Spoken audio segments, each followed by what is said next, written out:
Good morning বন্ধুরা। তো আমার ইউটিউব চ্যানেলটা তো আছে, সেখানে ব্লগ দেওয়ার জন্য বা নতুন নতুন কিছু দেওয়ার জন্যই চ্যানেলটা স্টার্ট করা। But due to some reason, due to other working লোডের জন্য ভিডিওগুলো ঠিক মতন আমি প্রোভাইড করতে পারছি না, তোমাদেরকে দেখাতে পারছি না। তবে আজকের থেকে চেষ্টা করব, আজকের থেকে ট্রাই করবো 100%, 100 কেন আমার 1000% দেওয়ার চেষ্টা করব যে তোমাদেরকে রোজ যেন একটা ব্লগ আমি দিতে পারি। যদি বড় ব্লগও না হয়, একটা মিনি ব্লগ যেন আমি দিতে পারি আর শর্টস দিতে পারি।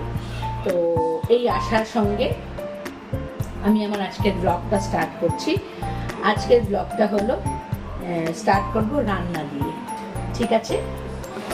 তো আমি আজকে কী রান্না করতে যাচ্ছি, রান্না করব আজকে গাট্টে কা সবজি। তার জন্য বেসন নিয়ে নিব।